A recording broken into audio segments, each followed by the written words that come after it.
Back on the program, the Inspector General of Police, Kayode Egbetokun, has ordered the immediate deployment of police tactical assets to the recent attacks in killings in Bokos local government area of Plateau State.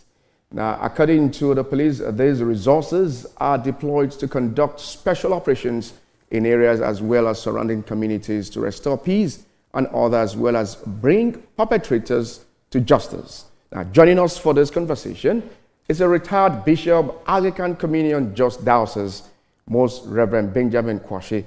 Thanks so much for joining us from the Plateau. Good morning. Good morning. Thank you for having me. All right. My condolences to the people and government of Plateau State. But why is there no end to the killings in the states? Who are the sponsors? I wish I knew. It's a very good question. And that is the main question that has proven to be elusive since 2001 on the Plateau. And if we are looking for solutions, that is the question that must be answered. You would probably remember or have read the February report of the crisis in 1994. For 2 days of crisis, only about 3 or so people died because a lot of the fightings or whatever was the cause, people fought, and it was knives and sticks and so on.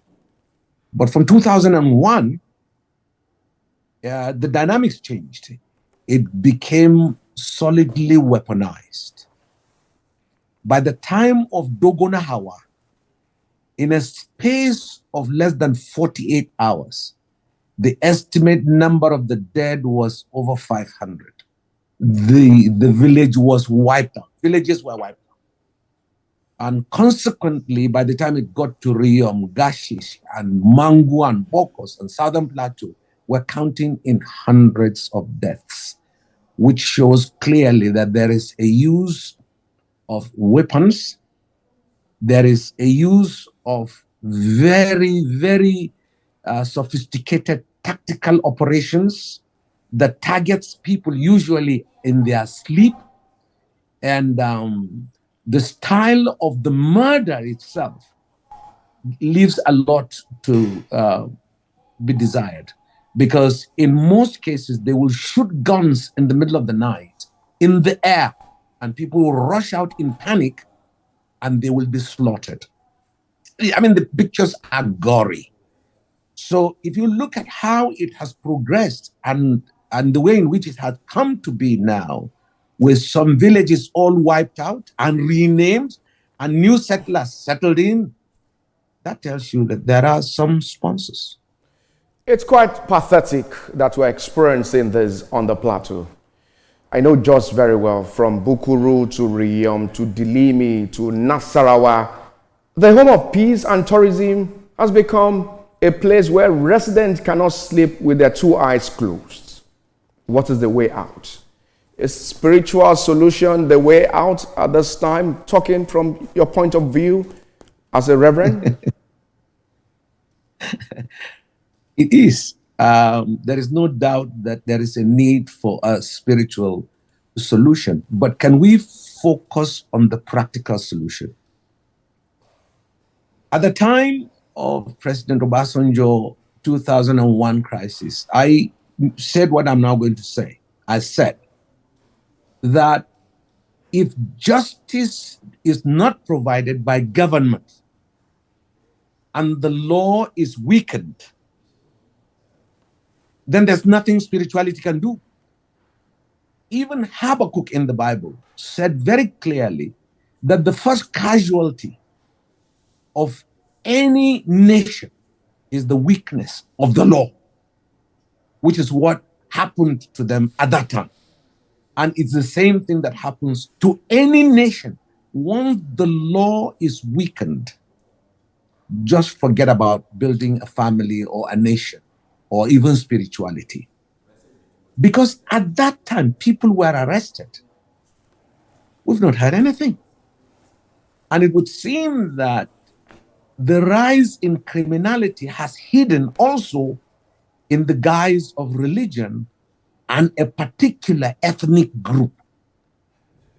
If you look at the farms of carrots and exotic vegetables in Miango, in Riom, and all those places you mentioned, that cows will be released to eat and destroy farms, and the farmers cannot talk. And if they do, they get killed. Sometimes they're even killed before the cows are released to eat. Sometimes there is arrest, nothing happens. I know of when Fulani's cattle is rustled, they are given compensation. But they're not the only people who keep cattle. I mean, my wife also has a Fulani blood. She has kept 32 of her cattle. They've been rustled. She's kept 12. They've been rustled. She's kept 9. They've been rustled. And even somebody killed. We have never, nobody, if you are not of that stock of tribe, you will never be compensated. Now, when justice and law are not put together, and the church does not have the powers to do that, only government has. And I can tell you that government knows these criminals. Government knows the root of these criminals. Most Reverend, government has. Yes, just a moment. These are strong allegations you are bringing on the doorstep of the government. Yes. The governor recently said that over 64 communities have been overtaken by bandits. What do you think the federal government should do at the moment to restore normalcy in those communities, and especially on the plateau? No, it's not a big thing. It's not a big thing at all. The moment criminality is denounced by the powers of the government in any community, it sends fears to the communities for criminals to find elsewhere. Look, what has happened for lack of government providing justice and truth and security to people. I want to assure you there are more godly people and good people that are becoming bad. That's what happens when you weaken the law, when you weaken the sense of justice. That is what happens. So if you want this thing to stop, the first thing is government, the police, the security forces, and all the DSS, name them, all of them. Let them provide justice. Let it be seen to be done that criminality is an unwanted commodity in Nigeria, in Plateau State, or any state for that matter.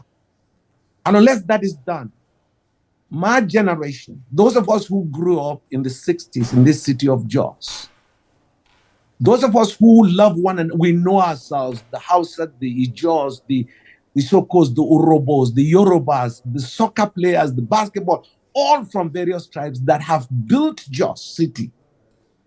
This generation is facing away. The next generation, they are already accusing our generation for complicity, for not standing up for justice when we should. We have stood, but the government is not giving us the backing. If the government gives religious voices the backing and criminalizes every crime, regardless of religion, regardless of your tribe, and it is seen to be done, and the people who have been taken away from their land and their lands are returned to them, the cows that have been stolen, wherever they are returned, and all of those things of justice are seen to be done, I can assure you, we will not only restore Plateau State, we will restore this country. Are you aware that the president is also speaking tough concerning the development on the plateau? What's your take on the statement he has made to bring justice to the people of Plateau? I pray for him. Honestly, we do. Because when we heard his speech, we said it will not be like the previous governments. Because the previous governments even ordered the IGP to go and settle issues. IGP didn't step 1 inch. And President said he didn't know. We saw another regime where the president was here while killings were going on in Riom. And they were talking about peace.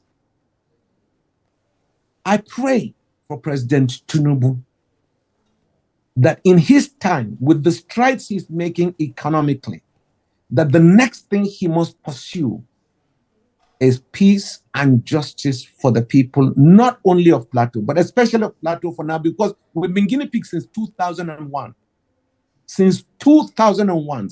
And honestly, if you're looking at the case that Mutfwang has now, in his own words, he said we are facing a genocidal situation, a situation where people are taking our land. They're interested in our land and the blessings God has blessed us in. Now, how can a federal nation like ours, allow things like that to happen? So the talk of President Tinubu, we ask God Almighty to strengthen his heart, give him the courage to face this country, and let us see justice being done for the people of Plateau. We have addresses and names of people that have been killed over the years.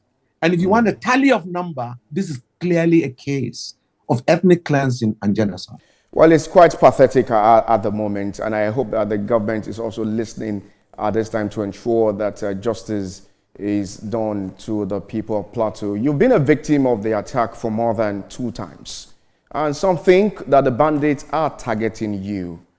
Are you afraid? Naturally. I live in fear, but what can I do? I only trust in the God who has told me not to fear not. That's all. And maybe even this is the last time you might even see me after this talk, because I'm just as vulnerable as any other human being. How I have survived, I want to believe that God is sparing my life for his own good purposes. So I couldn't be bothered anymore, but I'm worried for the children, my grandchildren. I really worry for them, whether they would have a nation or a state even. I take them to the village sometimes to go and see some of the poor ones, the IDPs and all of that.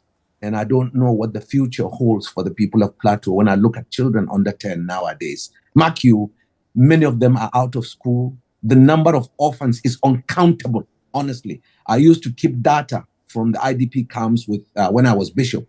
I had a department of research and I used to keep data. It used to be about 10,000 in the city, just children under 12. And my wife took it upon herself to also take some into our house, and then we provide a school for some of them. They don't have to pay school fees. We feed them, we keep them, and we put teachers. But right now, I don't think I know the numbers anymore. Well, it's a sad development coming from the Plateau. What's your advice to the governor of the state to ensure that normalcy is also restored to those communities bedeviled by the bandits? 2 sides of the advice. The first one is, I want to commend the director of DSS. His speech was most wise and very direct and honest. And by the way, what he said is not new. Those of us who grew up before independence, we saw the local police of the Dogari and the emirs or the chiefs were in charge and so on. They were local. And they also had their intelligence units. So I do agree that communities need to have a form of defense. Although by my training, I went to military school, I am opposed to an unregimented defense force. They have to be regimented, they have to be guided, they have to be accountable. That is very, very important, because every bullet is going to end up in the chest of somebody else. And if you cannot account for it, then you do not need that kind of defense mechanism in your community. So the first one is for the governor to look at that, and indeed any governor. Amotekun has done a good job, and I think some other governors are looking at that possibility. And then the addition is to have state police. All of those are solidly regimented, and I support it.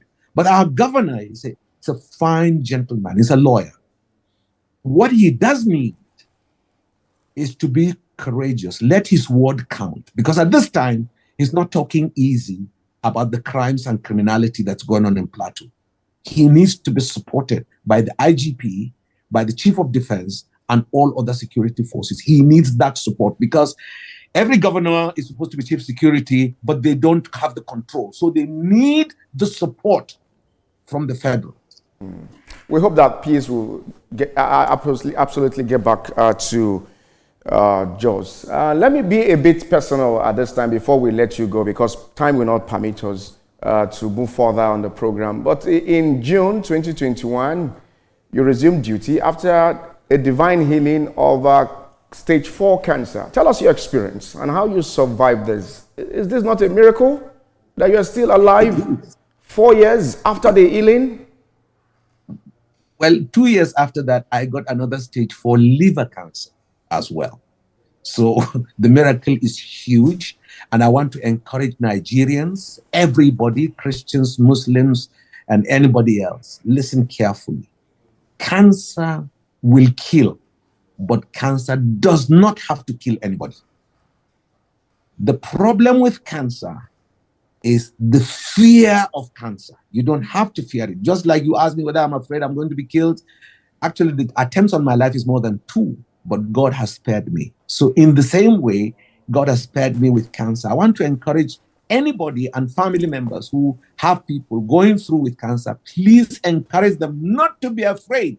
You're not going to die because of cancer. People have lived with cancer for 10 years. People have lived 15 years even with cancer.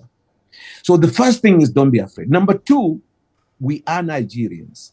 Let us eat our local Nigerian food.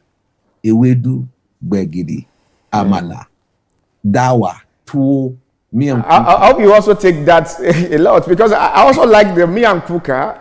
When I was in Jos, I enjoyed that a lot.